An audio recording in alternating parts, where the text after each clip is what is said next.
Okay, so this is a ton of open studio. This is a nightly stream at 6 p.m. Eastern. You can send tracks to atonuvrecords at gmail.com. That link is floating around in the description. And you can catch this on YouTube or Twitch. I need to change the uh, Twitch description.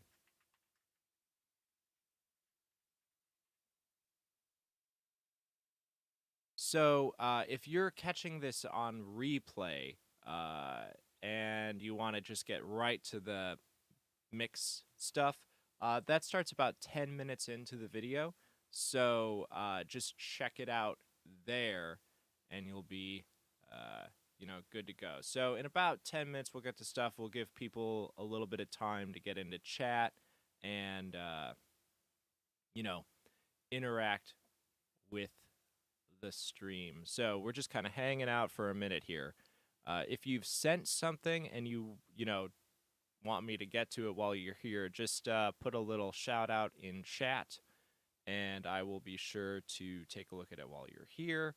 That way we can kind of like talk about stuff and diagnose your mix in real time. Always more fun. I really appreciate people sharing the stream. The more tracks that we have, the more in depth we can go into uh, like mixing techniques or like overview feedback. It's very program dependent. The more stuff we have, the more we can do. Uh, a lot of people are getting here from Reddit. A lot of Reddit forums are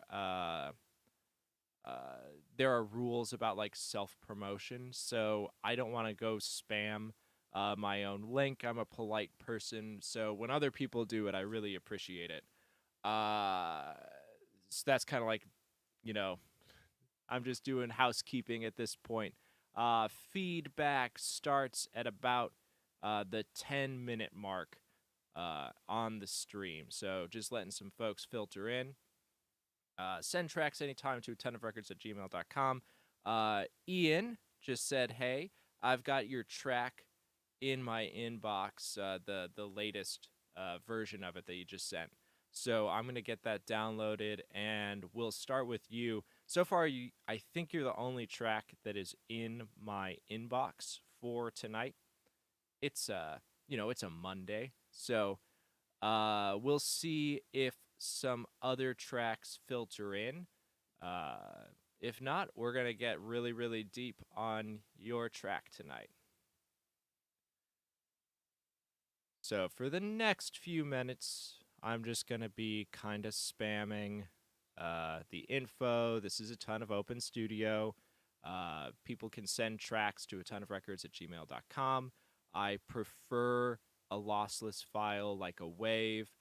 You can send, YouTube links and all that, but the way that I have my system set up, I'm not going to be able to play them on stream.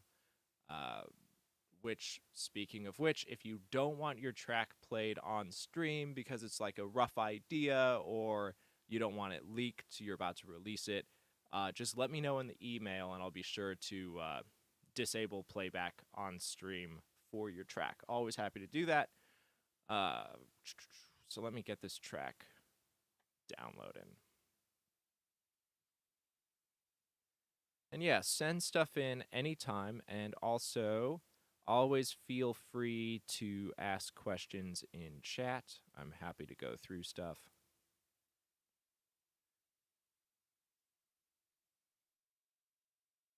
and see what is going on.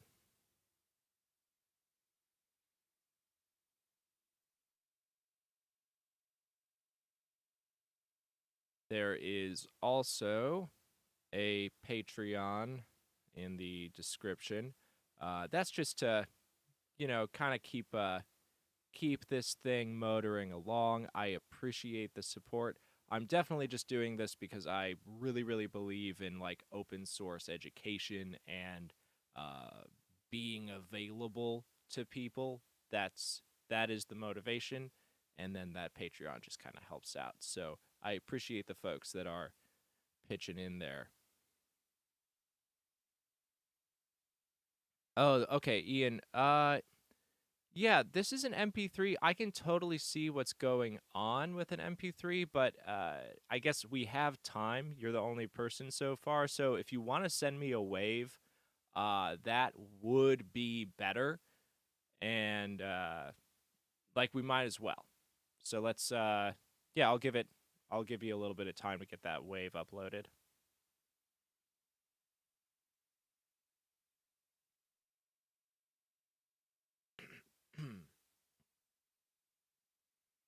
Okay, folks. So actually diving into mixes, that starts at about the 10-minute mark on these videos, sometimes 15. In case you're watching the replay, I want to like develop a discipline of doing that because I know that there's a lot of people that are sending stuff in from all over the world in different time zones, and not everyone can be live on stream. So stuff actually starts to happen around 10 or 15 minutes in, so you can just like skip to that in the future. And until then, I'm just like warming up, telling people that are in chat to, send tracks to atonuvrecords at gmail.com. I'll get them loaded up and we'll do like mastering style, top down perspective on your mixes.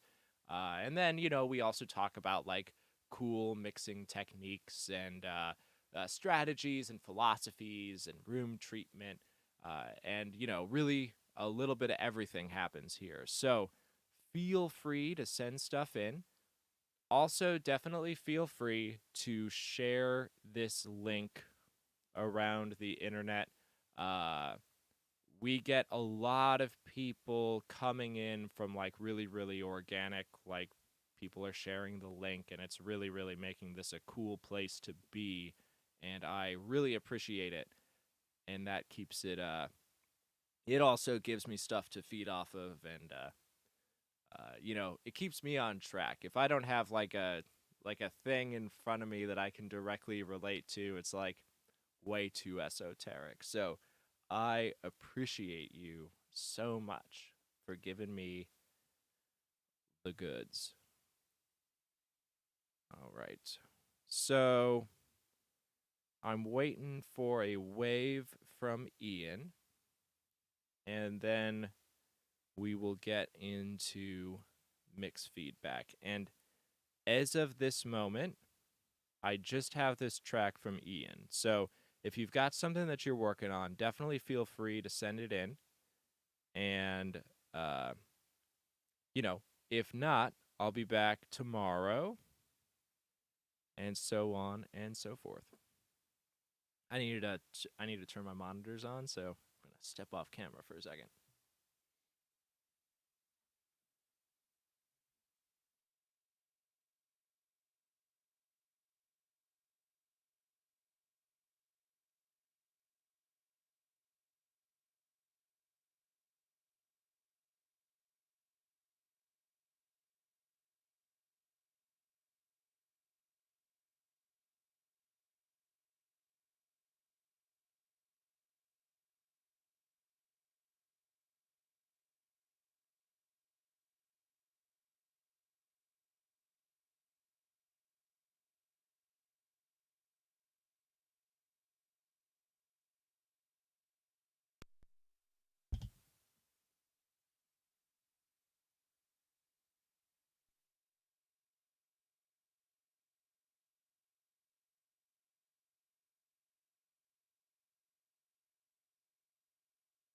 All right, just got that wave from Ian.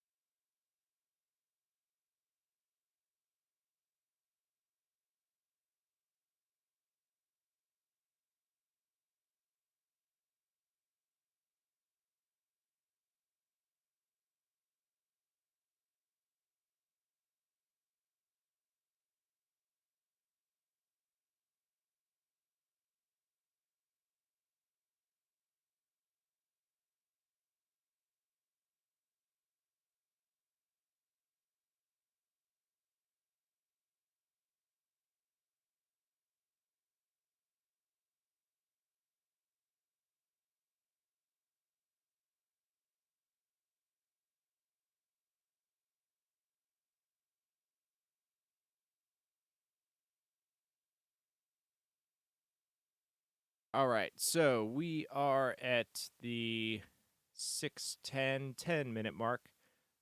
We have a few people hanging out in chat.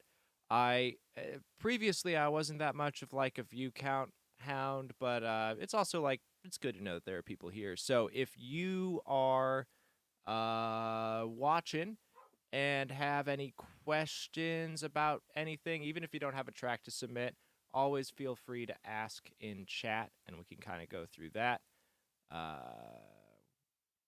We will start taking a look at Ian's mix in about 3 minutes ish. So we'll start getting into the goods. You can send tracks to atonuvrecords@gmail.com. Absolutely any time of day. People send stuff in throughout the day. I get them loaded up and we go through on that night's stream. This happens at 6 p.m. Eastern time. And yeah, it's a daily thing. We can bounce stuff back and forth.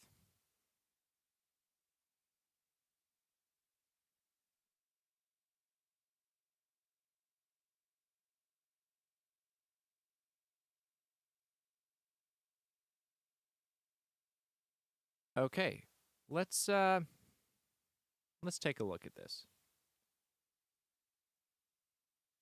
So this is, let me get all the info here.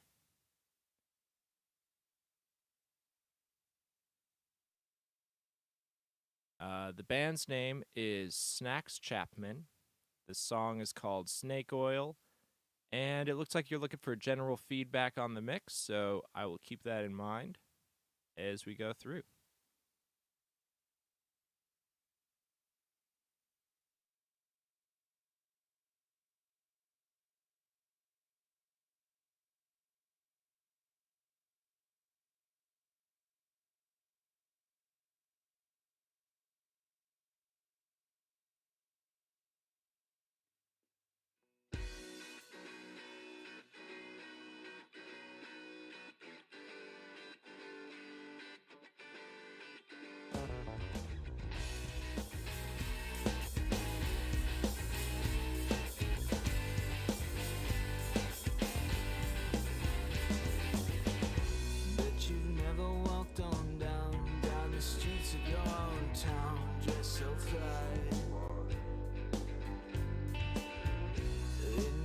I've got these kicks and another couple tricks for you, my guy.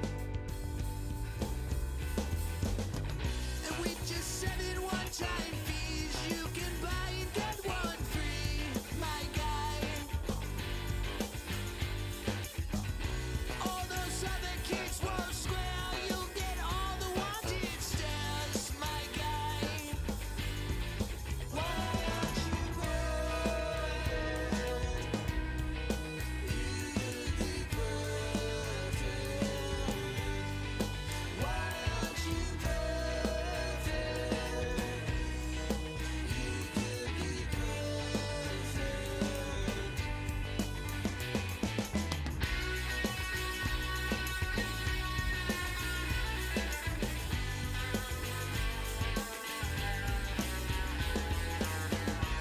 It's your age to find your face lines like an interstate down shopping day.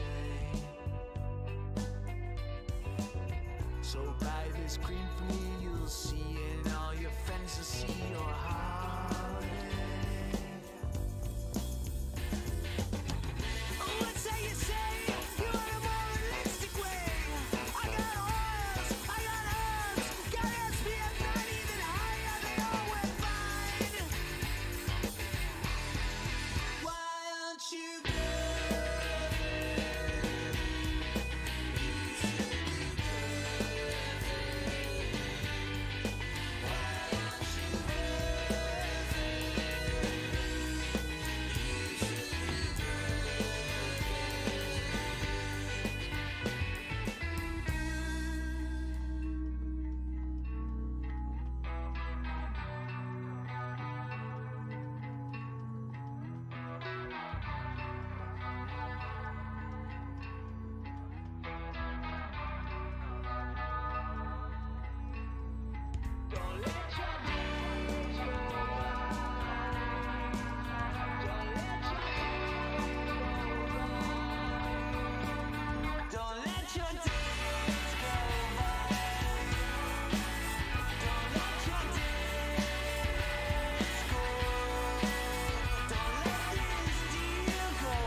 Cool stuff. All right. I'm going to open up the chat again. Okay, Ian, I mean, great song. This has like a, if I was referencing mixes, I would pull up like uh, a bunch of like 90s, like kind of revival rock. Um, and okay, yeah, I mean, you just said in chat, forgive the toms, you need to do some sample replacement. Yeah, that's what I was gonna get into some tom talk. So you're already on that page. They're just you could shape them better with what you have, but also good old sample replacement or sample reinforcing, something with there's a lot of top and attack on the toms that you have right now, and with a degree of compression that could get a little bit less pokey, but it's also like I want that transient response, especially on the top end. So a little bit of control on the existing toms and then a reinforcement with a sample with a little more body could be a very cool combination, or you might just have like the perfect sample. So that is happening. I really love you have a very well defined left and right, and I'm feeling really good about that. It's so we have a lot happening off to here, but the Phantom Center isn't as well defined as I would want in like a rock mix like this. Like when you have your stereo imaging really set up, it should be like I've got, guitar, and all of this stuff around me, but then I want to be getting hit in the face with the vocal, the bass, um, and the kick. And there's just a little bit of cloudiness in the low mids and the low end, and I think that is prohibiting that Phantom Center from being its most direct. So uh, I would go in. You don't have like you're not blowing up your low mids. It's not crowded as far as like an over representation of activity in that area, but I think that you could probably get in and more uh, get a little more cutty with elements in the low mids so that we get a little more of that separation and a little more depth out of the mix. And then all of this is to say, I just want to make sure that I say it in case I haven't yet. This is a really good mix and it's a really good song. Um, the vocal is riding like a little too far under the snare. So I would play around with uh, getting a little more definition in the upper mids on that vocal in relation to the snare. That's the snare is dominating in that area, and as a result, the vocal is like a little bit probably too buried. The the other thing with that vocal is there is a degree of essing at like 4K, and I could hear it. It sounds like you might have even been clipping the mic capsule a little bit in that area on a couple of takes. So uh, that could be saved. Like, I mean, it's a very good performance, so I don't want to just say, like, do it again. If you dialed in a really, really gentle de-esser around there, you might be able to get rid of some of that nastiness, uh, but also that exists. But yeah, those are my initial thoughts on this. Ian, I'm wondering, do you have any specific questions about this mix? Because we could go. I've got another. Vin Kane sent a track, so we don't have. It's just you and Vincane so far, so we can definitely spend some time just like dialing in this mix. If you have specific questions. Oh, and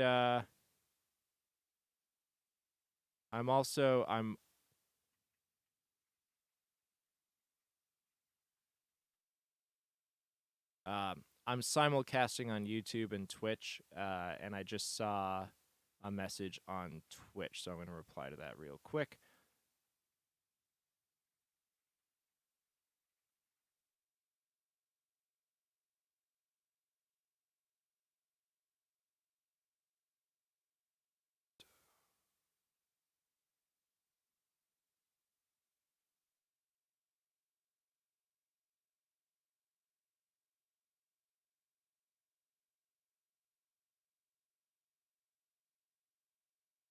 Okay, so as far as establishing Phantom Center, so your sides are really well established, and it's the concept of Phantom Center is a very very cool psychoacoustic thing where uh if you have things dead centered, especially in the low and low mids, then it's as if there is a third speaker right in front of your face. And we can take advantage of that in mixing. So it's not just about having low end monoed or centered, et cetera, et cetera, et cetera. It's about having, if it's really, really clean in the low mids, like on down to the very, very low end, then we get a really, really well defined center. So, this is to say that there is a general, I would say that there needs to be more separation, like below 200 hertz on like every single instrument. Like if I was, if I had this on my desk, I would go into the buses, like, and this sounds good, so I'm assuming that you're doing bus processing to a degree, but you know, drum bus, guitar bus, bass, etc., etc., etc. And I would just go in and do some really targeted listening, like especially at the 100 to 200 region, and just make sure that there isn't masking happening in 100 to 200. If you are not super comfortable with hearing it like within the full mix, it's cool. You could just put a band pass on your master fader and just listen to everything from 100 to 200, 100 to 300 maybe, and see where things are competing in that region. And I think that you're going to get a first off a little bit you could get a little bit cleaner mix, and you could also, as a bonus, get an even bigger defined Phantom Center.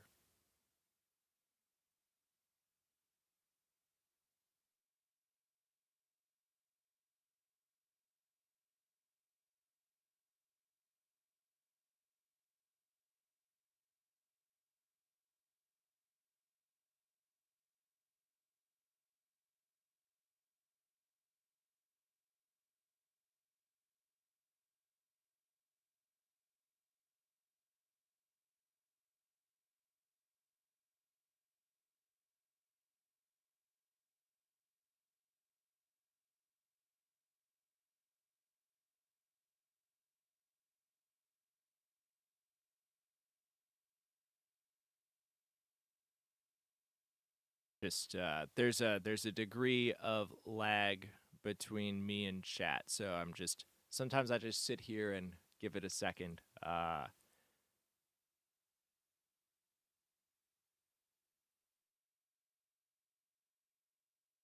Yeah, I'm being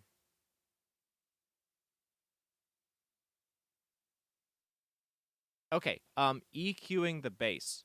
So this is definitely something that I was feeling. So first off, what I would want to do is make sure that, uh, especially okay, I have people who watch this stream are going to realize that I am pretty formulaic in this region, but it is a formula because especially in like a rock context, stuff really works.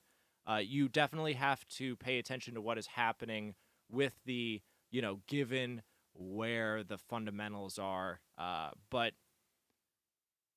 in a rock arrangement, you want to give the kick a lot of space in the 50 to 70, occasionally all the way up to 90 region, so that it's just really, really, the kick is going to dominate within this area. It's going to be the heartbeat that drives the song. This means that on rock bass, we get pretty cutty in that 50 to 90 region. There are some mixes where I just flat out like high pass the bass up to there. It's gonna depend on what we're going for. Sometimes I'm gonna just scoop, like, get rid of everything below 60 or 70 or 90, depending on what's up. Or I'm gonna do big deep cuts in that region so that kick and bass are really, really separated. This prevents me from needing to do like a side chain thing with the kick and the bass, because a lot of the times in a rock song, like, we absolutely can do it. Uh, Sometimes it's not appropriate. Sometimes I split the bass so that there's a like a band past like 60 to 100 bass track, and then a 100 on up bass track, and I side chain the low end bass to the kick, so that I'm not getting like obvious pumping, especially within rock, and then I saturate that top bass. That is sometimes a move. But what I'm really doing, like, at the end of the day, my intention is to clean up the bass from 90 below, so that the kick is just like riding a kind of, solo in that area. And then from 100 to 200, that's where I want to give the bass some walking around money. So I'm gonna do like generally a pull tech on the bass and give it a nice little boost at 100, and let it ride around in there, and that's gonna sound good in a lot of contexts. And then if I am still not getting a nice cutting bass, which is also what I feel like you're going for on this tune, I'm going to look around in the 700 to 900 region and see how I can excite that. That's like the harmonic range of bass. So, uh, how I'm going to do that is going to depend on the mix. First off, I like using a pull tech because I can grab 700 and boost it, and it's going to do a degree of like analog style saturation within that region. That's always nice. Uh, you could use like a tape plug-in or a like a Fairchild style compressor and drive the input a little bit. That's going to get you like some Paul McCartney presence within that region. And you can kind of use a combination of those things. And we're talking about, uh, right around 700 is a good place to focus on that bass. If you're feeling like it's not cutting through on like consumer speakers, and you want the bass to feel like bright while also not being overwhelming, you have to be careful in this region because this is like smack dab in your mid range, and it's really easy to overdo it in that area. So be careful, but that's where you would be looking for some love on the bass.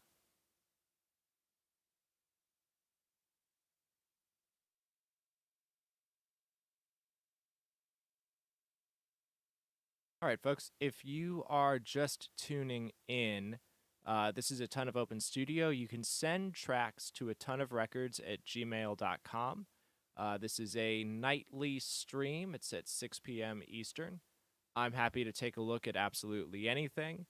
Uh, if you have something that you're working on and it's rough or it's about to be released and you don't want it to get leaked, just let me know in the email and I'll play it muted on stream.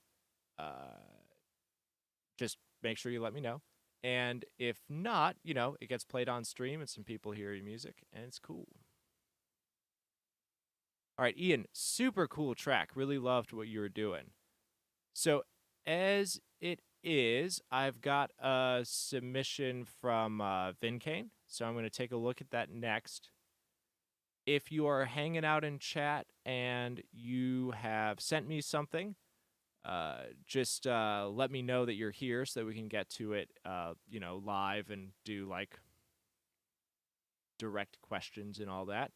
And also feel free to ask questions at any time in chat and I'll get to those. So right now it looks like I just have this Vincane track. So we will, let's see what we are working with.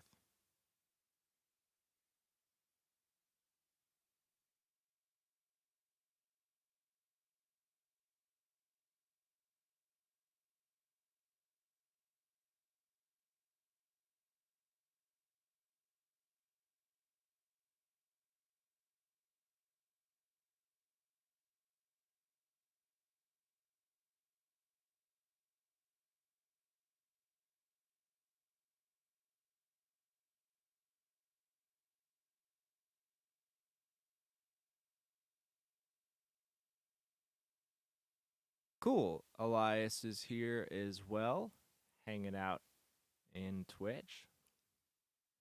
Okay. Here we go. Here's a track from Vincane.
Really, really cool stuff. I really love the arranging and the content of this track is excellent.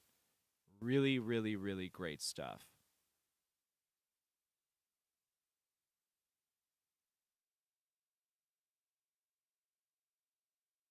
Uh, I want to address a couple of things. I'm catching up with chat real quick.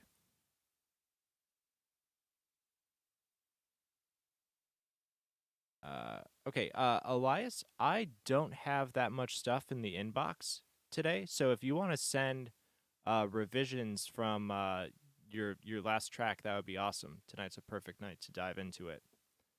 So there's that. Okay, I just want to. So Elias is gonna send something in. Um, Ian, what I'm looking for. So first off, okay. So as far as graphing and all that, uh, first things first, I'm listening for stuff, and then I check my assumptions against a graph. I leave the graph up in the DAW for the stream so that people can like see what's happening at home. So like first things first, the rule for graphs is like we're engineers, not engine eyes. So first off, there's that. So I'm listening for what I'm listening for is a well-defined stereo field with a strong phantom center. Okay. Uh, as far as what I'm watching for is like that most of the activity is happening in the stereo V with a degree of out of phase stuff. Now, as to how much out of phase things we can have within our mix, that is just shockingly controversial. Uh, One of the most classic examples of a particularly phasey mix that I think is still very, very good is a lot of stuff on The Cure's Disintegration. I think that album sounds huge, and it was also like it's the classic case of an artist being heavily involved in the mix.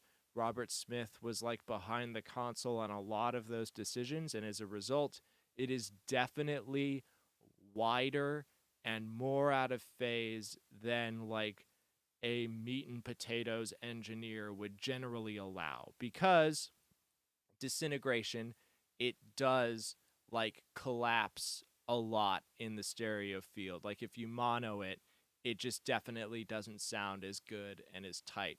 But disintegration does sound really, really good, like if you're in the space for it. Uh, so first off, there's that, and then as far as a modern example, if you take a listen to um, Tame Impala, especially the last two albums, because this is another they're mixing it themselves a lot at this point. There are giant things that disappear when you mono it, like like guitar solos, like things that are like the melody and the most important part of the song are pushed so wide that when you collapse it, it literally is no longer there in the mix. So these are things that are like bad on a technical level, but we can also point to examples. So this is why I'm not like there aren't like there are rules and there are technical guidelines and there's all of this, but I can also I I hesitate to be hard and like strict with a lot of things on people's mixes, especially in this regard, because I can point to many like very famous successful examples of mixes that uh that are phasey. So like keeping that in mind, what I am listening for is a well-defined stereo field that that has a strong phantom center.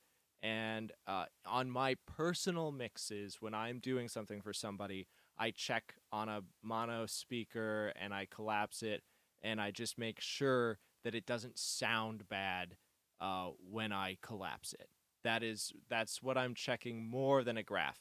And then as far as what I'm like really the PAS is more to just like I'm more concerned with the frequency spectrum of a track.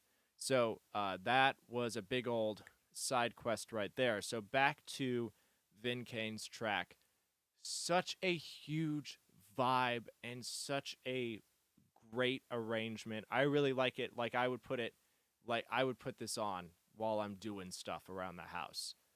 Um there's a few things that I would want to address. So, first off, my number one question is what is your monitoring setup like? What are you listening on? Uh, and how are you doing that? That is the number one thing that I want to focus on.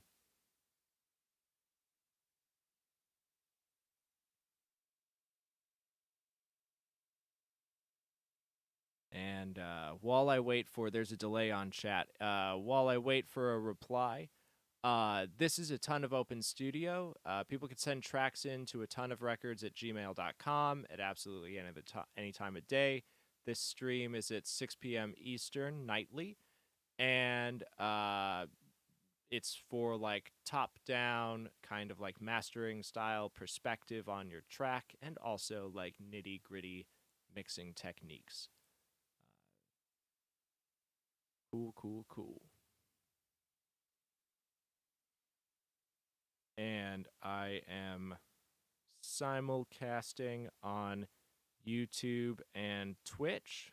So I'm kind of like hopping between two chats. Also, if I found this out yesterday, Twitch doesn't have as big of a delay between video and chat. So if you want to get like really talkative, like I do recommend heading over there.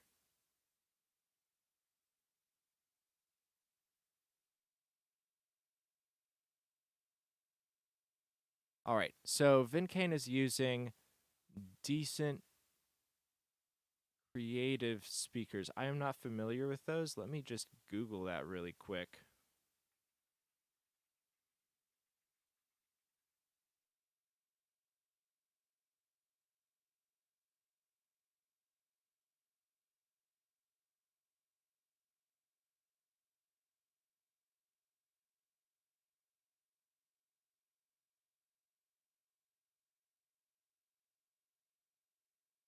Are they the Mackie?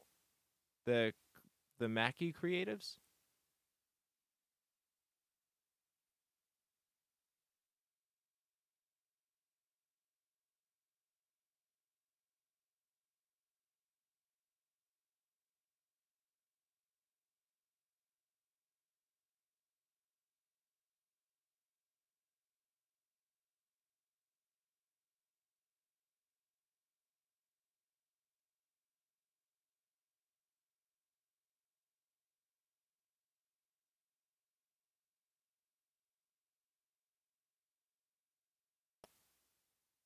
And I'm waiting for a reply in chat.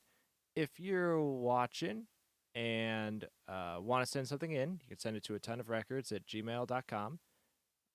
There is also I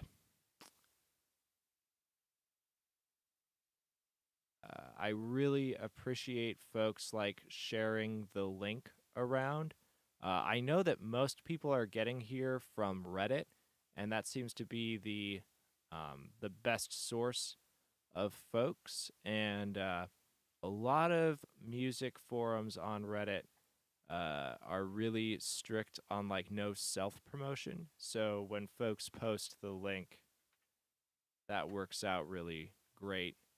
And uh,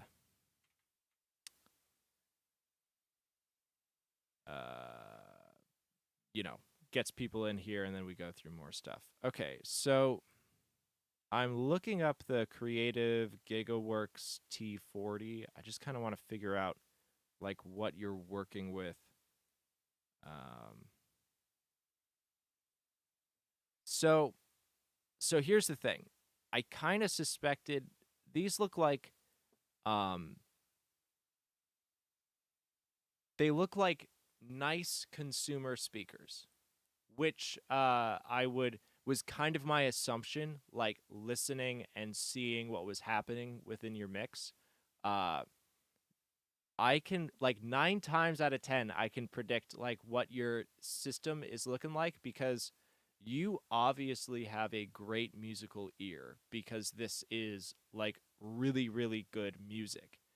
And it is really, really good music. And it's a really good mix if you factor in that it is probably mixing around issues that are not apparent to you. Okay. Um, like everything works, but it just wouldn't stack up to like if you A beat it to something like slick and pro, it would feel like small and collapsed. And that is going to be due to your listening environment because you put out a mix that absolutely on its own, like in a vacuum, sounds great. It's just not going to stack up. That's my like most that's as harsh as I'm going to be. Okay? I don't like to get like non-posy vibes in here, but what this would suffer from is just if it was on a playlist somewhere, it's just not going to be competitive. So, whenever I get someone sending something to me that is in this realm of like, man, like a lot of your tones are so good, your arrangement is so good, and I can tell that you're mixing into, I can just tell that you're mixing into a non ideal system. So, I also understand that music generates almost no income for a really long time and that music gear is expensive. So, as far uh uh as far as thinking about the future, there's a few things that I recommend because um I think that this is a really great track. Okay? And we gotta dial it in for the future because I think that I could go into like it's scoopy in the mids and there's absolutely no presence over 8K. Okay? And then like the low end needs to get a little bit balanced out. Your sub bass is overwhelming by like 3 dB. Like you got to get your low end tamed down just a little bit so that it sits nicer with the kick. Uh, because whenever we have low end uh, affects your mix more than anything else. It has more energy in it. So whenever it's out of balance down there, it's throwing your entire scheme off more so than like overpresence in the high end. So it's like all of these things are happening in the mix and I could go through like step by step of like this is a thing that needs to get carved here, this is a thing that needs to come up here, this needs to happen above 8K, and that would all be, you know, the technically correct thing to do in this mix, but I can tell that you're going to get way more bang for your buck by just figuring out uh, a system of accurate monitoring because it's just like this combination of stuff. I'm just like you're just not hearing the truth of your mix. So as a game plan, this might take and you know for the moment it's like you could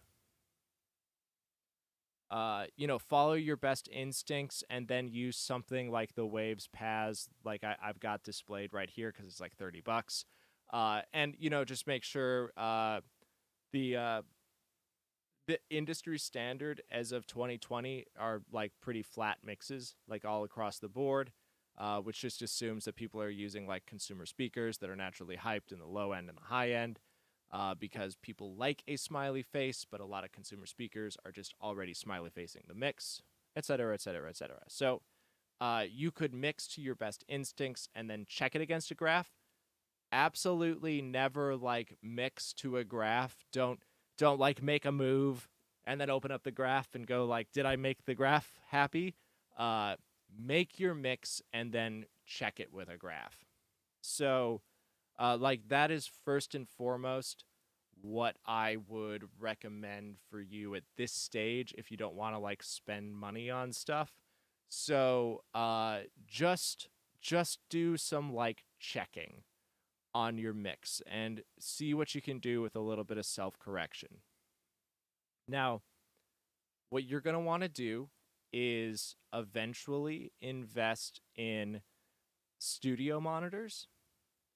Uh, my best recommendation would be something like the Yamaha. If you're in a small room, you could get away with HS5s, but the HS7 is nice. The HS8 is great, but generally speaking, that's like a lot of power for most people's like home studios. An HS5 and a sub is a really, really good combination. But once you incorporate a sub into your monitoring setup, you have to like at that point you're really going to want to have a reference mic and be able to take measurements and make sure that you've got everything phase aligned. And it's a pretty big headache to set up a 2.1 system, but it is worth it once you do it. But just like fair warning, it's a lot of work. So uh, those are my like number one suggestions about getting like a true and balanced studio monitor for not a giant amount of cash. The Yamaha HS series. First things first. Then you're going to want to dial in your room. And as far as doing that, and you can check, I think like every single one of these live streams, I go through this. So monitors, and then you're going to want to set up an RFZ, which is a reflection-free zone. It's you place your speakers in an equilateral triangle from your head. Your listening position should be about 30 to 40% of the way back from your front wall. And then the speakers go in an equilateral triangle from your head. And then from the speakers to your head, you set up absorption panels, which you can build yourself or get something like the Prime Acoustic London kit, which is the cheapest consumer option that is going to give you actual results. Don't worry about like the like Auralex foam and stuff. It's cheap, and it would be amazing if it worked, but it won't. So something like that, absorption between speakers and head, and then you're going to want to bass trap your front corners. You could, once again, build traps yourself. Look up the super chunk bass trap method. That is just going to get you the biggest bang for your buck as far as getting your room controlled. That is, those two acoustic treatment moves are going to get you 80% of the way there. Then from there, we're doing like additional absorption, rear wall absorption, or diffusion, depending on what you want, and a cloud above your head. And then you're probably going to be sitting in a nice place.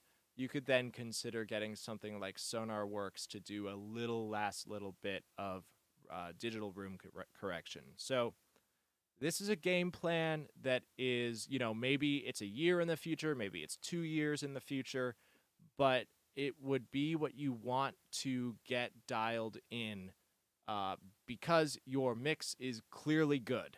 Like, long story short, you have clearly done an excellent mix for what you are mixing on.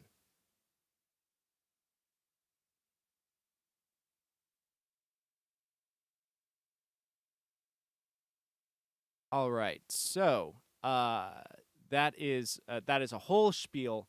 I really love what you've done. Like, long story short, so if you are watching and joining, this is a Ton of Open Studio. You can send stuff to atonuvrecords@gmail.com. This is a nightly mix feedback audio engineering stream. It's at 6 p.m. Eastern, and I would definitely, feel free to send stuff. I'm also I'm always watching chat, so if you have questions and you want something addressed, just feel free to put it in chat. I am simulcasting on YouTube and Twitch, so I'm kind of like watching both of those. So sometimes I get like a little bit distracted. All All right, so Ian says decent monitoring headphones might be a good alternative if treating your room isn't doable. Yes, absolutely. It can get you uh, a good amount of stuff. The like headphone mixing is viable and it's a nice way to check a lot of stuff. Like a lot of people are going to be listening to your mixes on headphones. Um, in my personal life, uh, I like once again, I'm never going to say like no to an idea, but I will say that we want to strive for a good open monitoring environment because once you get that dialed in, it's like uh there is really no it's like literally impossible to explain because once you have like a system that you just know like the back of your hand and you can sit in the environment and like go like I am making a decision and I know that this decision is the decision that will get the result that I want, uh, the power is immeasurable. And headphones are gonna be hyped in certain areas, and we're also not gonna get like accurate, like super accurate low end response. And we're also, I can tell when someone sends in a headphone mix because it's generally, um, like scooped and has a lot of high end taken out. Because when we're the other thing to consider is that when we are mixing, we are sitting in front of a mix for a very, very long time. You know, we're listening to something over and over and over and over and over again, and we develop a degree of ear fatigue where we get tired of the upper mids, we get tired of the high end, and we just start to take and take and take and take and take away. And you have to be headphones will exacerbate that. Like you've got everything much closer to your ears. Okay, so you get tired of that high stuff, like really quickly, and it's super fun to listen to stuff on headphones when we're listening to like an album in our free time. You know, you just set it up exactly right. But mixing is all about going like, oh, what's up with that snare? I need to dial it in. And then we get a bad case of ear fatigue, and then those translate into our final product. So, yes, if you are in a situation where you just can't treat your room and monitors aren't going to happen for a really, really long time, headphones are a great way to go for a like stopgap measure, is like my caveat on that.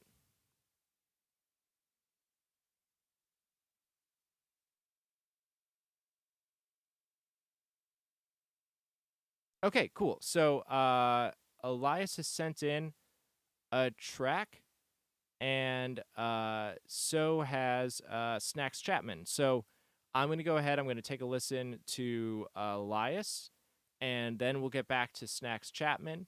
And if anyone is watching and wants to send something in, you can send it to atonuvrecords@gmail.com.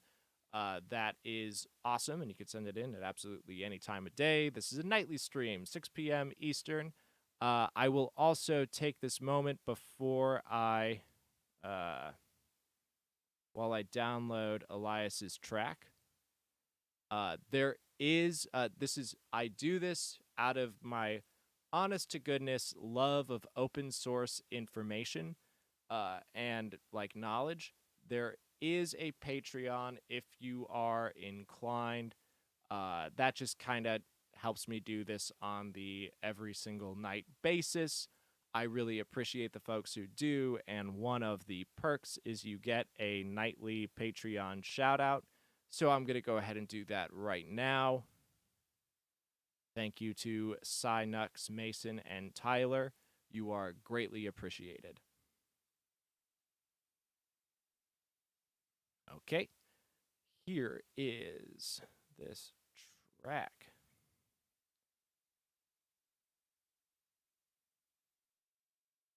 So, Elias sent in this track, I believe it was yesterday.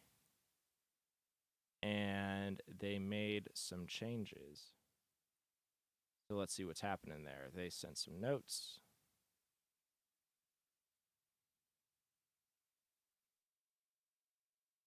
Okay, so you carved out mid-range space for the lower frequencies of the snare.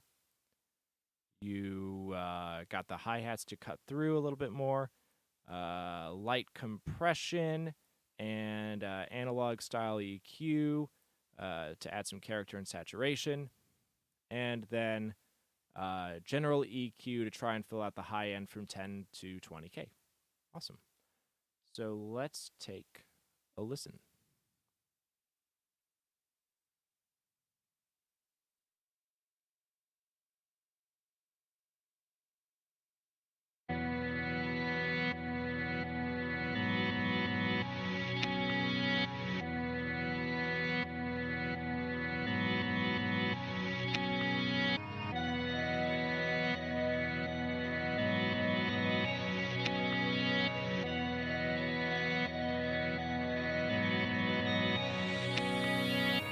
Baby girl, I thought we had so much potential. Turns out that you were not essential. You were always trying to figure out my past, but you know I had to keep it confidential. Every time I close my eyes, I see your face. All these memories that I cannot erase. Screaming up to God, get me out of this place. Get me out of this place. Get me out of this place. It's so hard to be right here when I'm not close enough to you. Did you hear my calls? Wonder why I had to go and lose you too. And if I fucked up, I'm fucked up. Had to lose it all, I think. This is really it, I think. So this is really it, I think. I'm rolling up another joint to ease the pain, trying to ignore this empty feeling in my chest. You ripped my heart out, girl, you knew me the best, but I laid to rest, popping Molly just to feel okay, but in the end I'm still depressed. Girl, you made me a mess, got me feeling possessed, hoping I don't wake up when I'm going to bed. I wish I never met you. I still see you when I close my eyes. I looked past all your issues. I never saw through your disguise. It's so hard to be right here when I'm not close enough to you. Did you hear my calls? Wonder why I had to go and lose you too. And if I fucked up, I'm fucked up. Had to lose it all, I think. This is really it, I think. So this is really it, I think.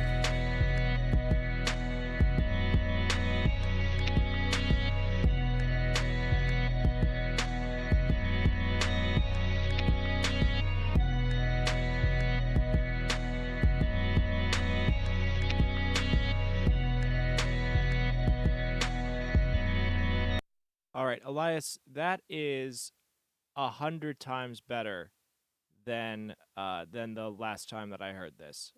Huge improvements on a lot of elements. So, I mean, just like excellent work.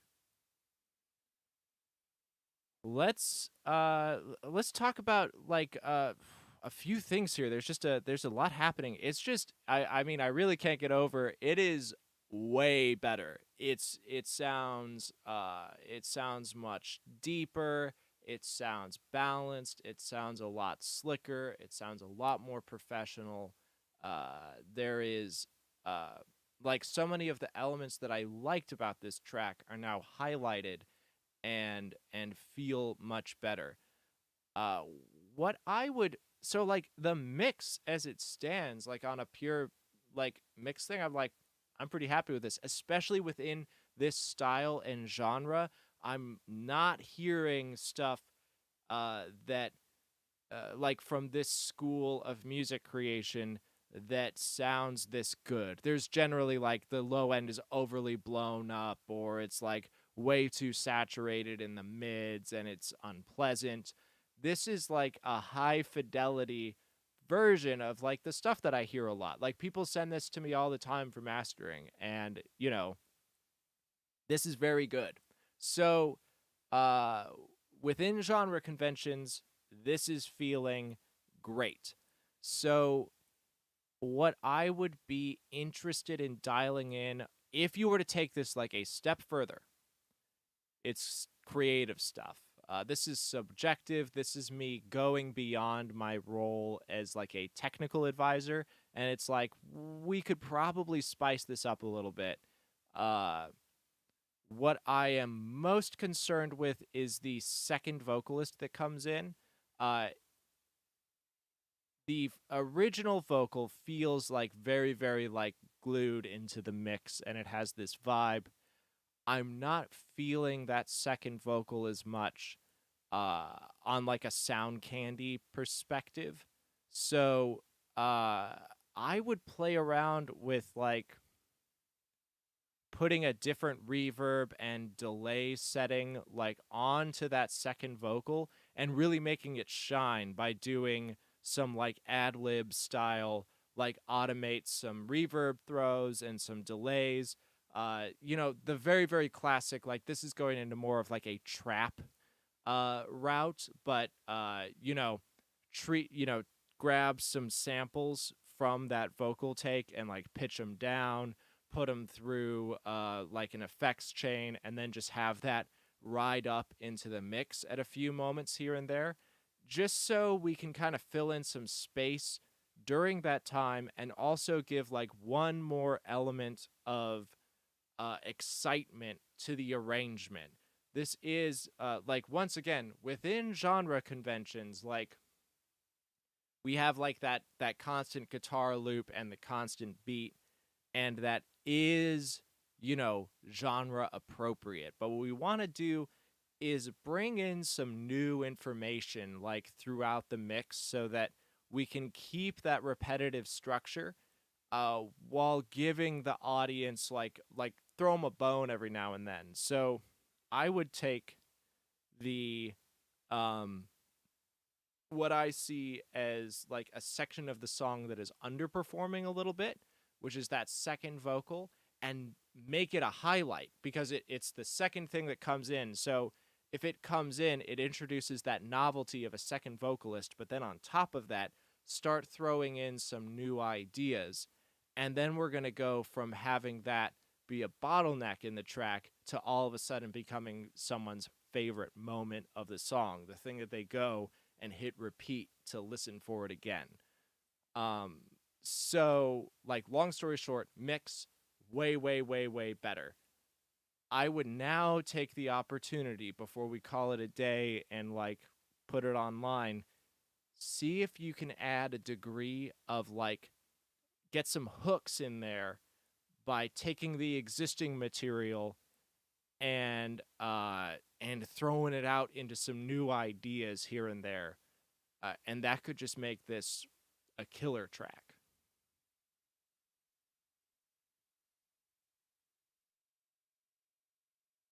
And that was I was stepping outside of just technical and going into kind of like production mode. But I mean, I love when I'm able to like take the like the magnifying glass off and go into like, oh well, look at all these places this could go.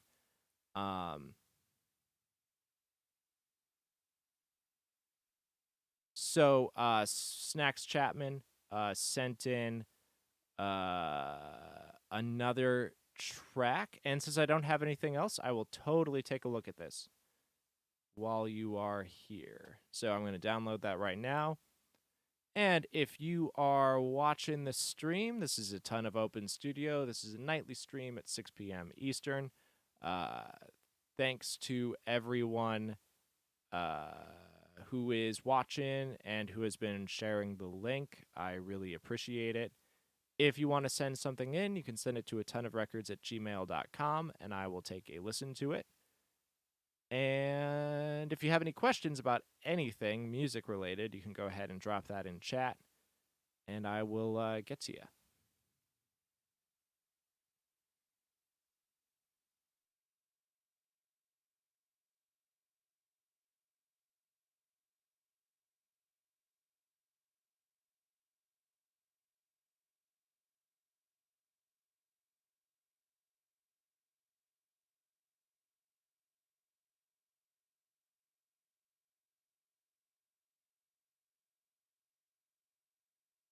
Okay, so this is another Snacks Chapman track, and Russ was just wondering, this is a released track, and they are just wondering about like another little bit of perspective and like what is the difference between this and like a pro perspective. So let's see what's happening here.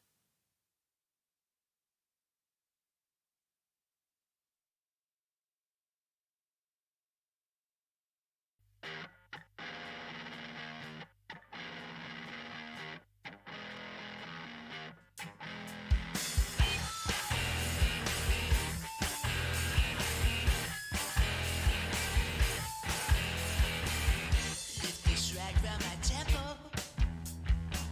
I wanna let in the light. Made a stand for my people. I ain't got no gnawing rights, no regret for all my life. Stood up for what's right. Captain, don't you deceive me. I've got a made up my mind, got a made up my mind.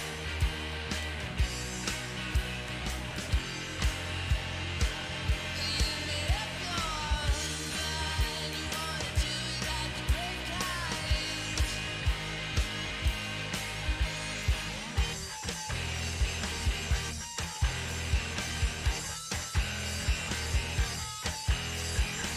These 4 walls, they will not break me.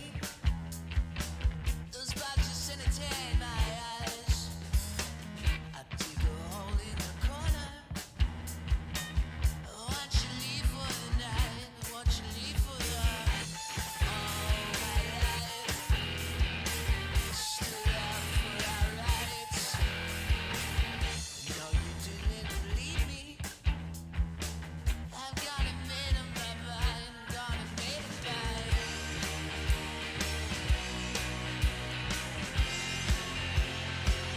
You made up your mind, you wanna do it like the great guys.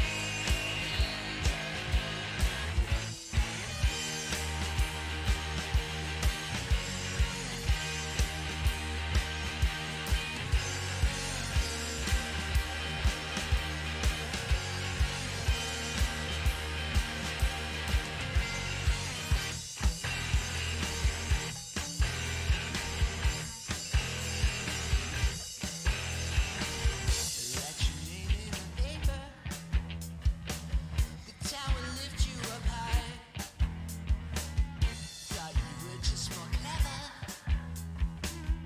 Didn't see the surprise, didn't see the all my life. Stopped out its right. History doesn't repeat itself. No, but sometimes it rhymes, but sometimes.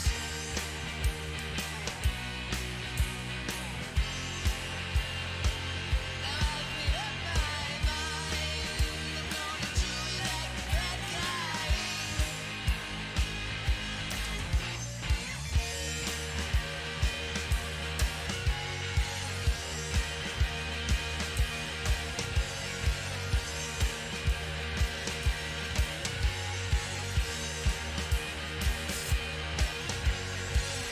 Now you do know one better. When you try to decide, but there's one is to make you clear. When it's inside your mind, gonna be mine. Gonna be mine. Gonna be mine. Gonna be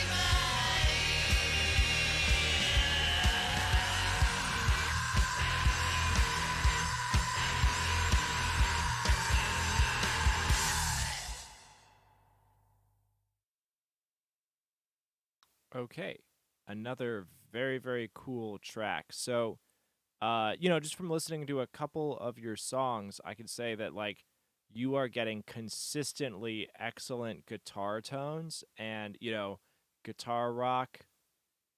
Love, I love it. Uh there are a couple of things to dial that I would dial in here. So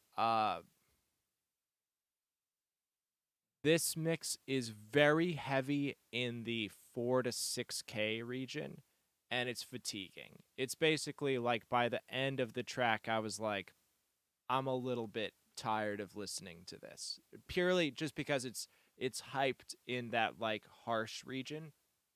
And so you have a smiley face representation, but it's like this lip isn't high enough. So you've got like a whole lot happening at 60. That's pretty normal for like rock and modern stuff.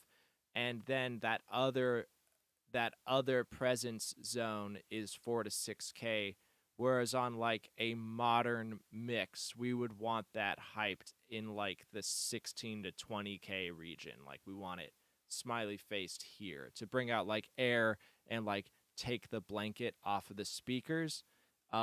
It's just a little bit like ice picky in that region. And I'm being really I once again, I am being picky. So it's like the snare is really really present in that region. There is some big S's in there. So I would be careful about that specific region. And then the other thing is we're very, very scooped from like 1 to 300, which, once again, this is a region where if there is too much 1 to 300, it is muddy and it is clogged. Like the other mix that you sent in, we have too much happening there.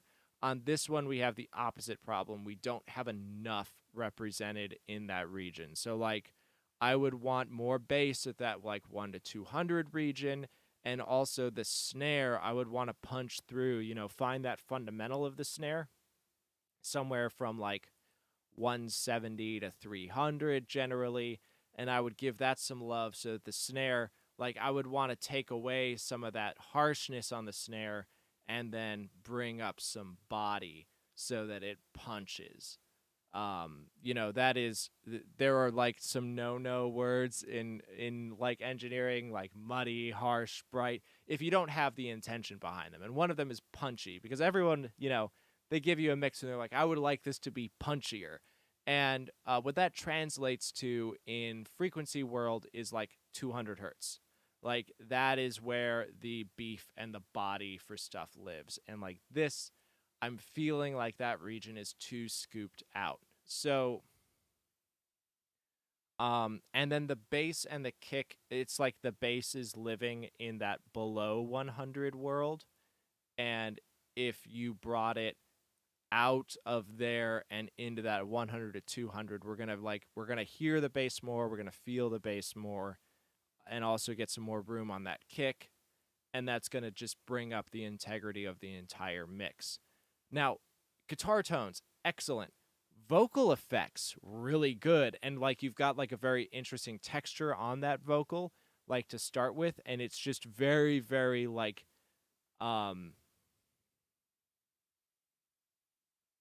it's exciting and it's pleasant and it's good. And I would want to highlight that vocal more in these mixes. From what I'm hearing in both mixes so far is the vocal is buried. And there's a degree of like that like Jack White like buried thing happening, but it is like one notch too far in that direction. Like I want to hear a little more space for these vocals on both of these tracks. I want the vocal to be a little more in my face. Partly because I think it's too buried, and secondly because I think it's like a strong suit of this music. I think that it is very, very, very interesting, and I want more of it. So that's like a production thing. Now the other thing, if what you sent me is the master, it is not loud enough. That is the other thing. So we're sitting at like at the biggest points of the track. It's at like -12 RMS, and in the modern loudness world, we could get this up to -9, without getting like compression or restricted dynamic range. We could just very easily make this a louder track without any drawbacks. Like we could push it to -9 and not lose any fidelity. So that's like my last kind of the last word on this track. It's not loud enough.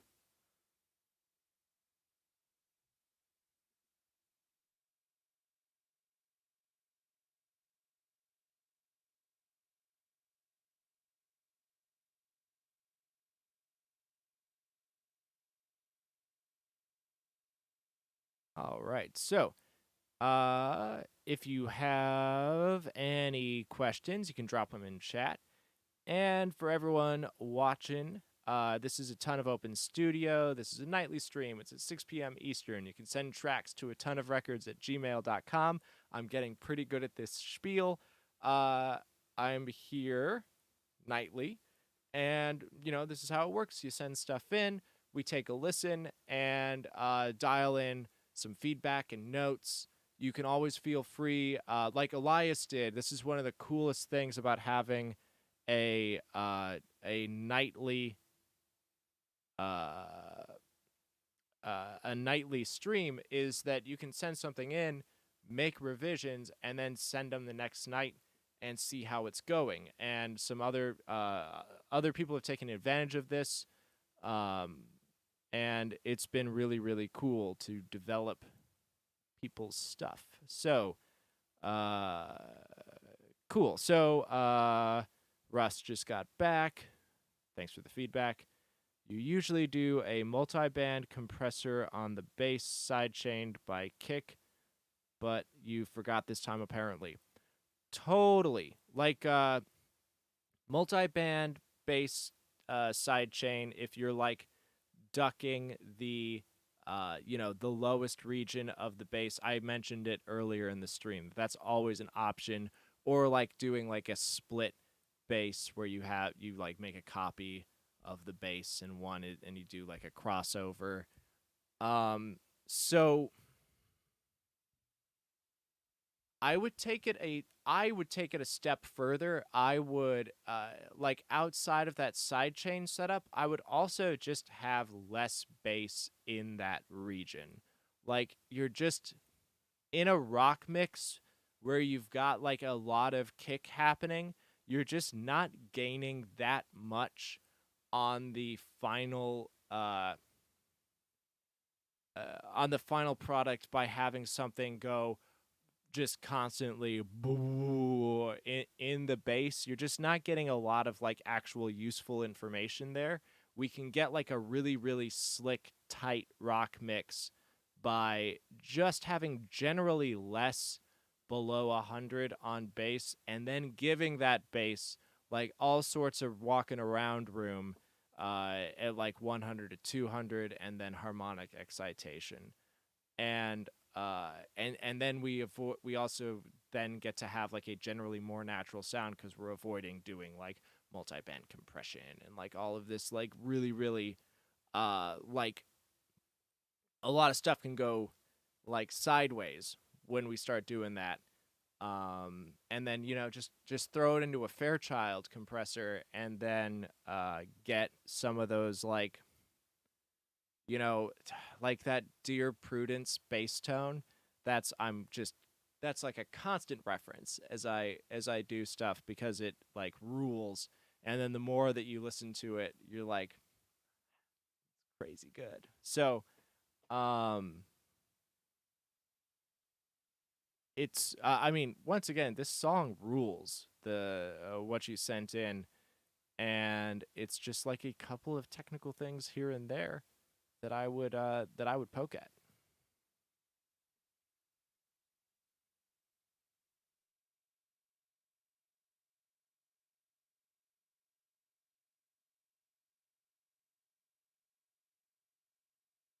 Okay, so if you're just walking into the virtual room, this is a Ton of Open Studio, nightly mix feedback, 6 p.m. Eastern Time. Feel free to drop a question in the chat, send a track to atonuvrecords@gmail.com.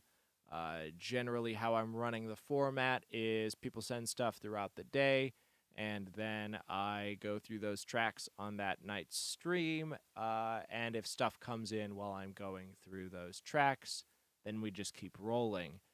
As of this moment, I don't have anything on the inbox, and I like to keep these, tight for people who watch the replay. So if folks don't have any other questions at this moment or tracks, I'm going to go ahead and just give it like oh, okay, cool. So Elias just asked, kind of unrelated to mixing, but it is.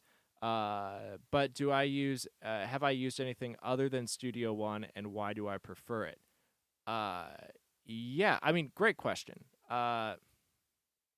So I started out mixing when I was like 12.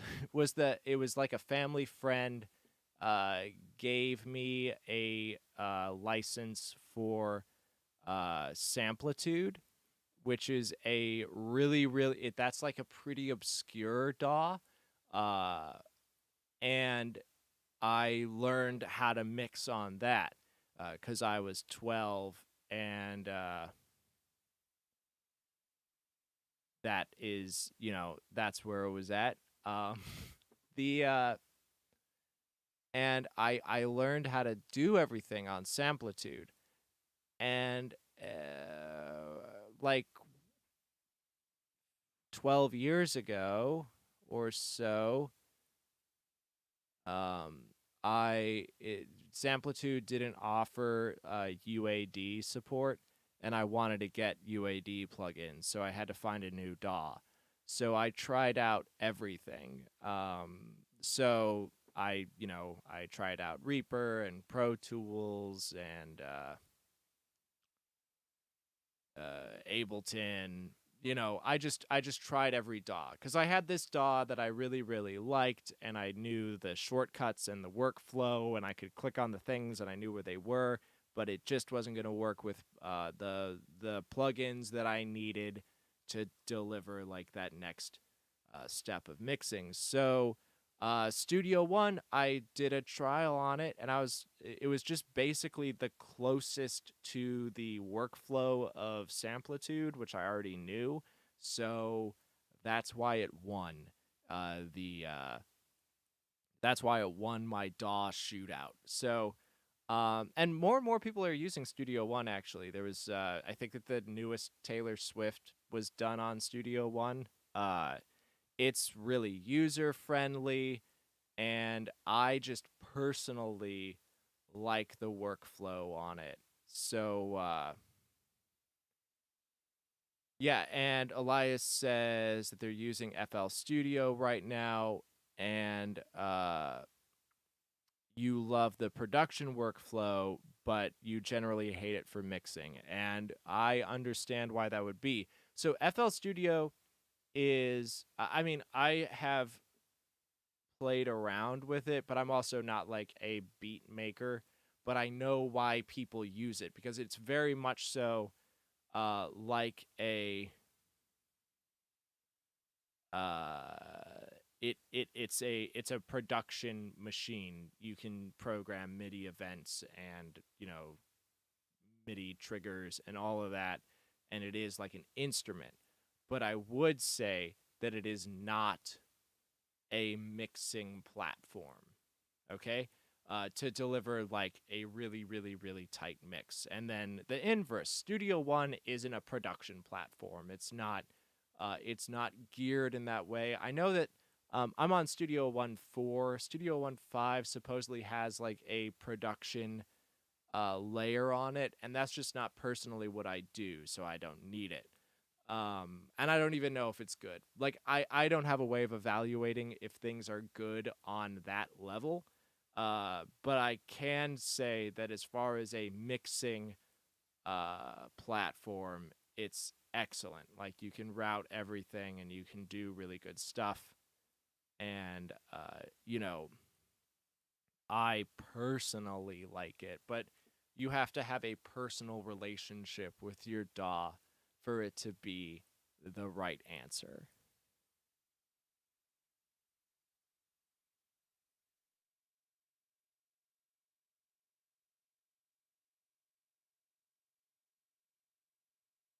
Cool. And Ian is I so there's a delay from video to chat, so I read the chat so that people know what's happening. So Ian is signing off. They're gonna send they might send an updated track tomorrow.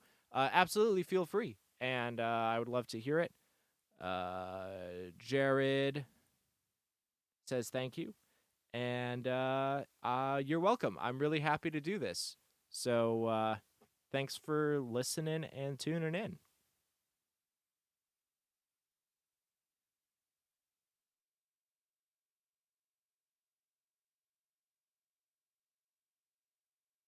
All right. So, this is a ton of open studio. This is a nightly stream. I start at about 6 p.m. Eastern time, nightly.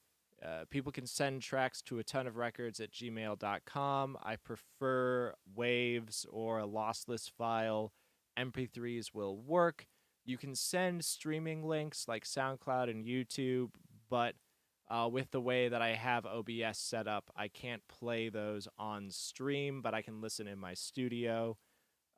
Conversely, if you have a track that is in like a rough demo stage or is about to be released and you don't want it to get leaked, feel free to make a note of it in your email and I will mute it on stream so that people can hear it. That's totally cool. And basically, you can send stuff anytime.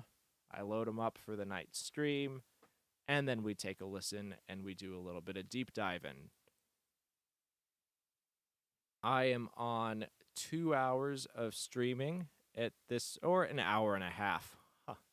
So, if there are any questions or tracks that you want to send in, feel free to send them in now. I kind of let how much content is coming in determine the length of these streams.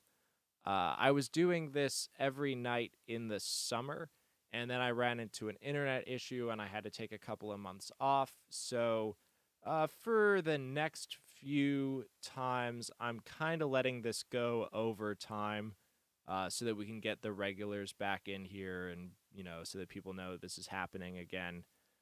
So I'm definitely doing a little more of like stalling for content, but generally how it works is like stuff is loaded in, and then if you're watching a replay, you can count on, from about the 10-minute mark to the end, it's just going to be like mixing stuff. So for now, there's a little bit of me just camping on stream. But yeah, so I'm just going to go ahead and, give it like, give it a few minutes. And if anyone has a question or a track, feel free to drop that in. And if not, we'll go ahead and call it a night.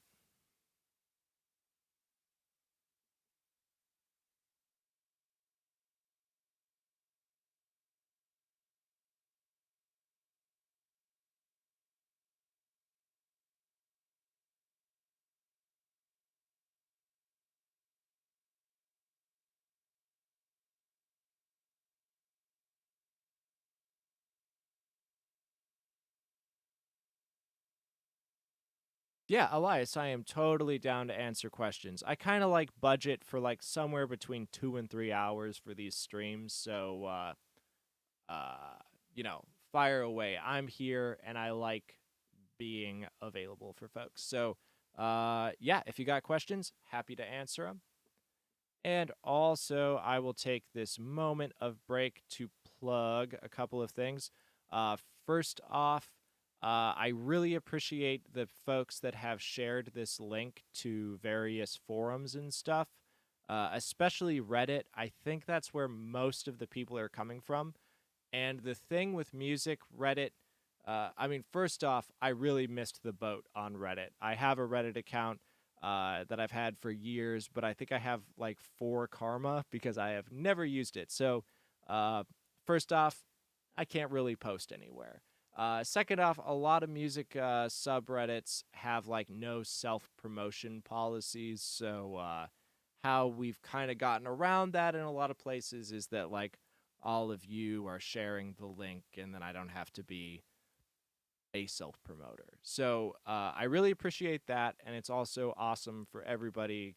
The more people that are sending in tracks, the more stuff that we can go through and kind of learn about. So there's that.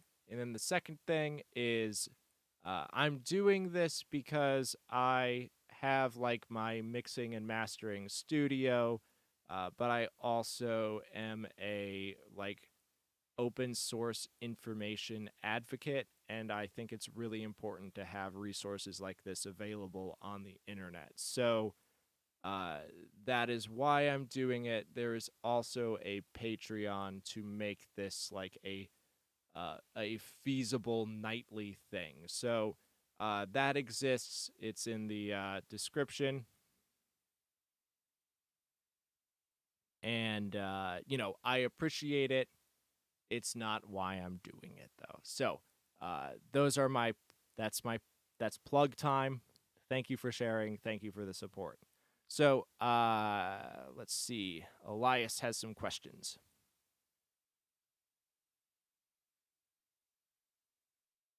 Okay, what plugins do I feel like I use a lot?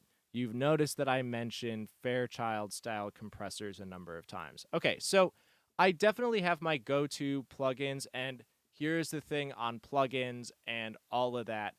I don't think that like any plugin is inherently better than another, or a DAW is better than another.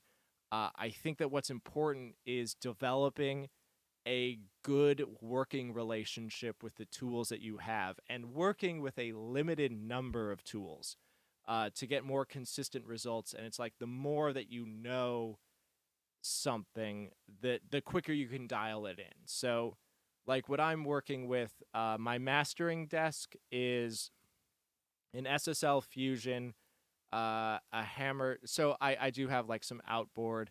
It's off camera because who really cares? But it's like I have like 3 pieces to my mastering chain, and I know those 3 pieces, so I can dial in a master on that. And then I've got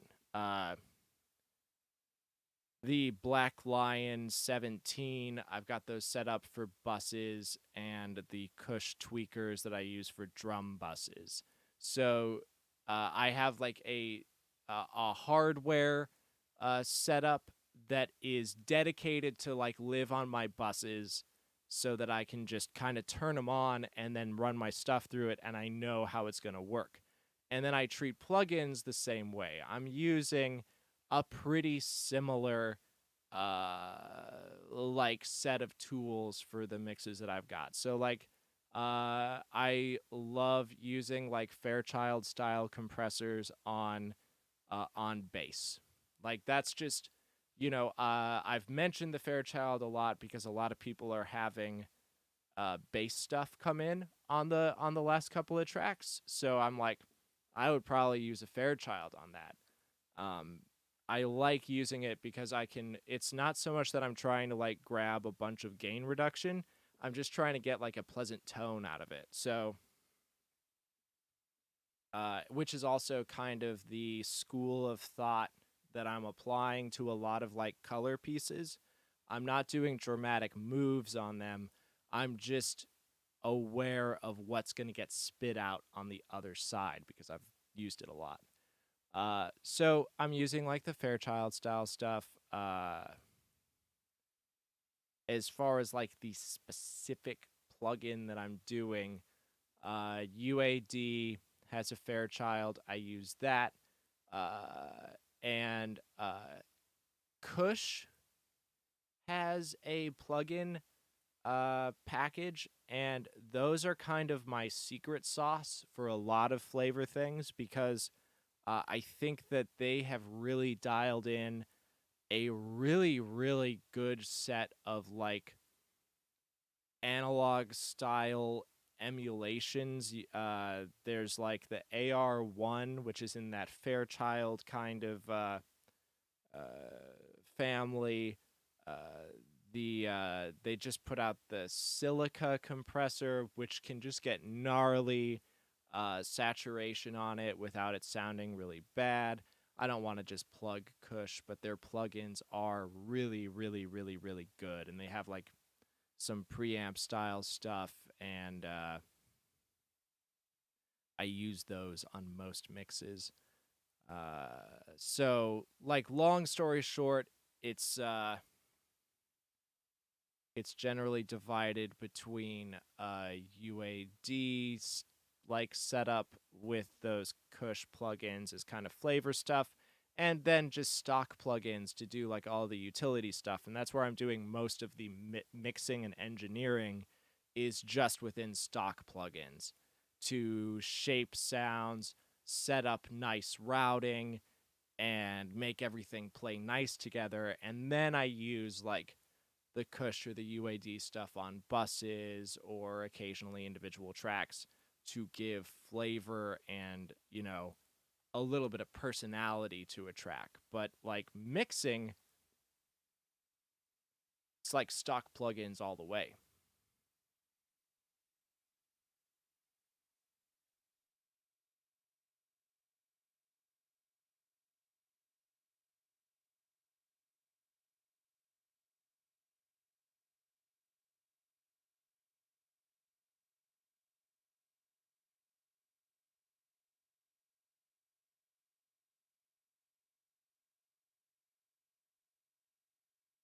So yeah, that's plugin gear talk. It's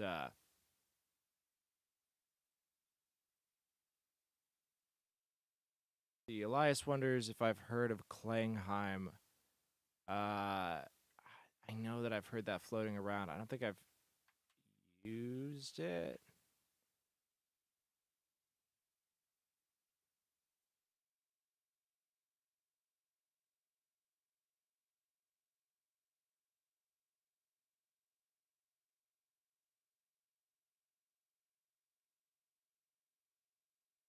Yeah, this looks fun.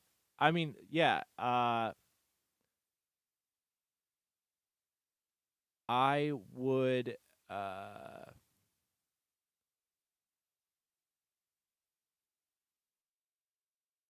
the end of the day answer on like plugins and stuff, it all comes back to like at this point, I probably wouldn't pick up another set of plugins like ever again in my entire life because I just found like a set of stuff that I'm comfortable with. But like the Klangheim, I just looked it up and I'm like, yeah, those are probably some great color pieces, like much in the same way. So uh, it's more about once you find something that like resonates with you and you feel comfortable with, just practice throwing the same stuff at every single mix and learning how to get reliable results with the same set of tools, but without making the same mix over and over and over again. Uh, it's You could find a remarkable amount of variety in using a limited set of tools. Is like the end of the day overview answer.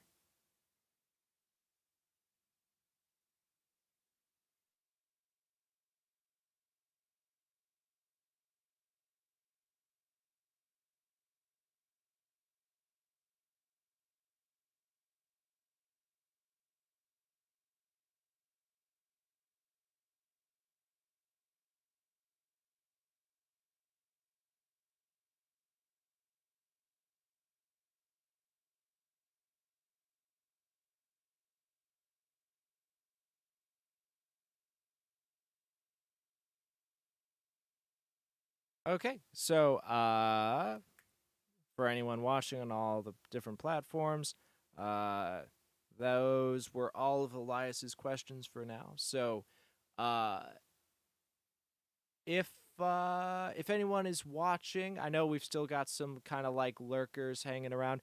I generally don't pay attention to like the view count. But while this thing is kind of getting restarted and rebooted, I am being aware of if people are just kind of lurking around in the rooms. So if you are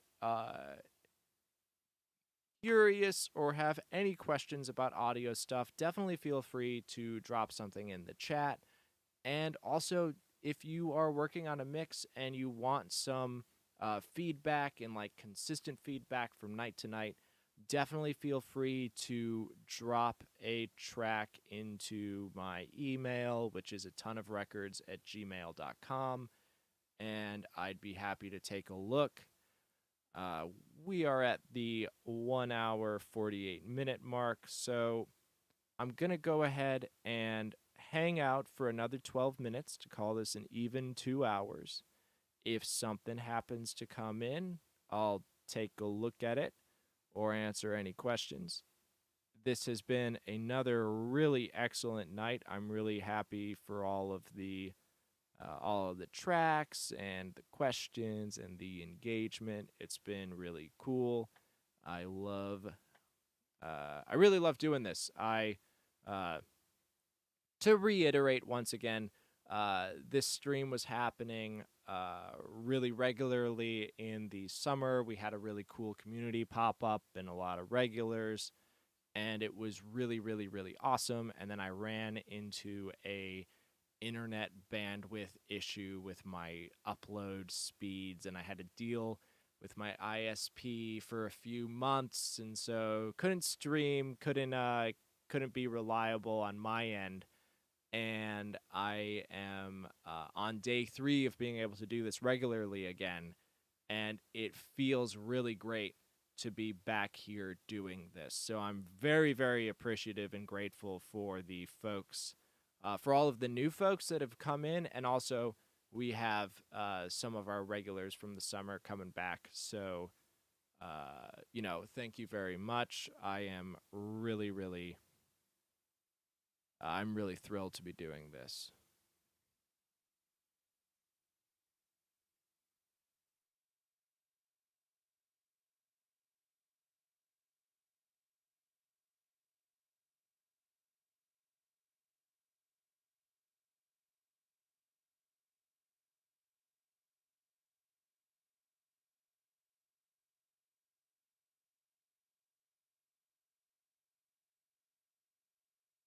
Oh, and I gotta just shout out to Elias. They just became a patron of the channel. I'm going to put you in my Patreon shout out box.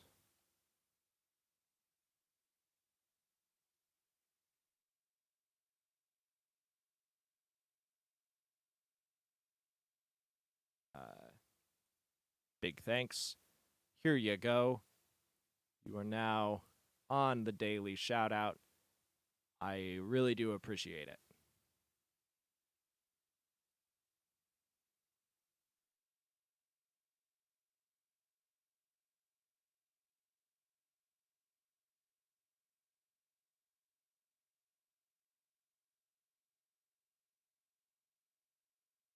And yeah, so we're just we're wrapping up for the night. If stuff isn't coming in, or if you have something and you're just like bouncing it out and you want some quick feedback, definitely feel free to send it in. Or if you have any questions.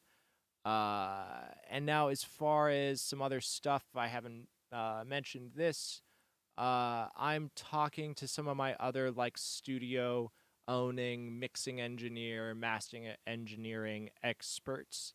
And probably starting in January, I'm going to every now and then bring on other engineers on stream to kind of do like some general chatting about mixing and mastering ideas and philosophies behind it. And also bringing on another set of experienced ears to go over feedback on people's tracks. So that'll be an every now and then thing happening in January. So, look forward to that. And then I'm simulcasting on YouTube and Twitch. I started like watching like a lot of Twitch stuff during some quarantine times, and in addition to the audio, the Twitch is gonna kind of have some more like behind the scenes stuff. I'm gonna be making like some sample packs every now and then, and doing some like electric violin stuff with synthesizers and all that, and that'll live on the Twitch for an occasional fun time. The YouTube hosts like the replays of these videos, so that'll be kept strictly like mix and audio stuff, so that we kind of have some consistency there. That's kind of what I'm thinking about for the future of stuff. So a little bit of stuff happening there.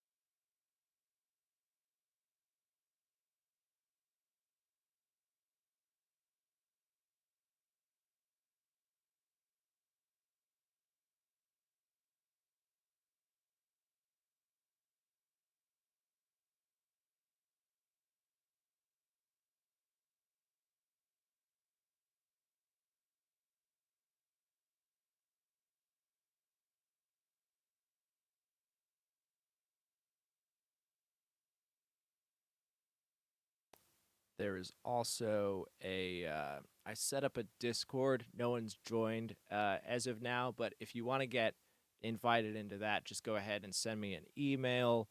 That'll be a place that eventually we can like kind of share tracks throughout the day, and people can start to give like community-based feedback or collaborations from within it. So just hit me up in my email, atonuvrecords@gmail.com. I can get you invited to that Discord, and you can be among the first people to exist over there.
All right.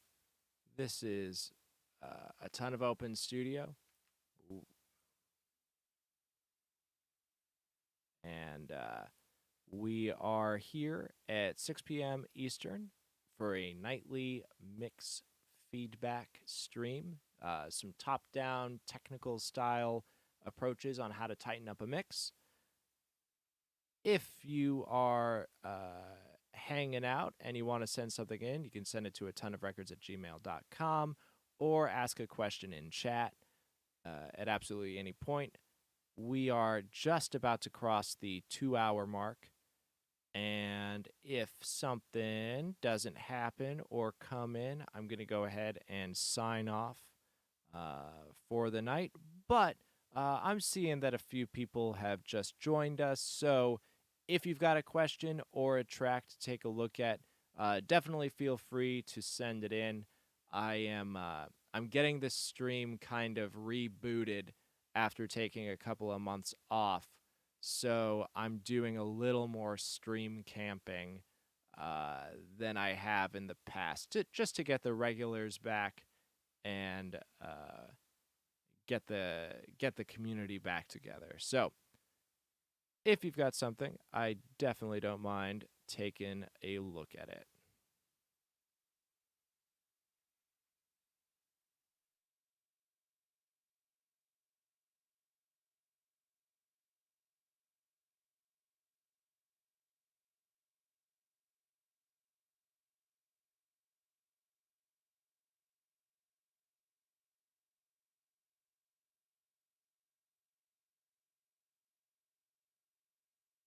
And yeah, that email address is atonuvrecords. It's spelt ATONUV records at gmail.com. You can send tracks at any time of the day. Generally, how it works is tracks get sent in throughout the morning and afternoon. I get them loaded up and I go through them on stream. And then as people join in, people send stuff live, and we go through feedback there. And then generally, once this is a like well-running machine, the stream starts. Feedback starts about 10 minutes in, and then the stream ends once the tracks run out. That way, if you're watching the replay, you'll know that there's just kind of like solid audio content from about the 10-minute mark to the end of the video. For tonight and the next few nights, while we get this, engine running again, I'm just I'm letting myself hang out a little bit past the normal way, so that we get some new folks in here and some of the old community members, so that we, get this thing totally rebooted again.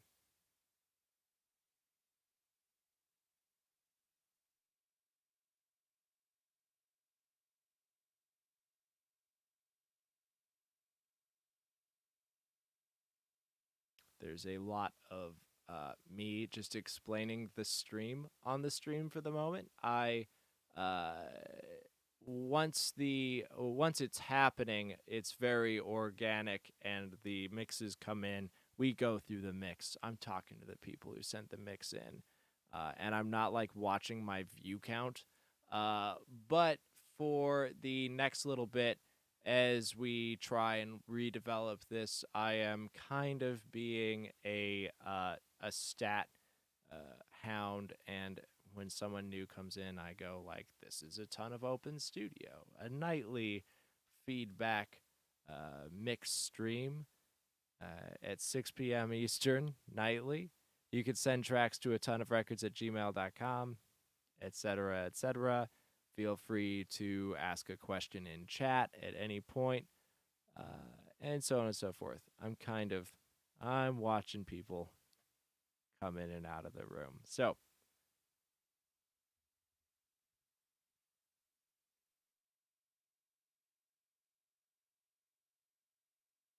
all right, we have crossed the 2-hour mark here. So, if you've got a track or a question, speak now or hold your question until tomorrow at 6 p.m. Eastern, and I will get to you then.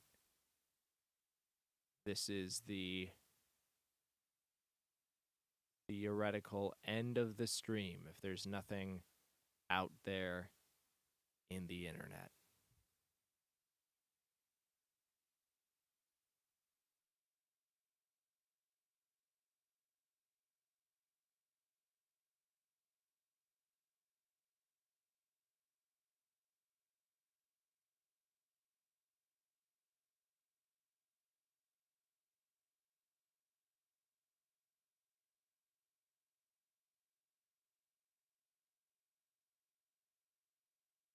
All right. I will see y'all tomorrow.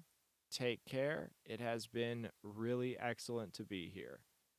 Have a great night, y'all.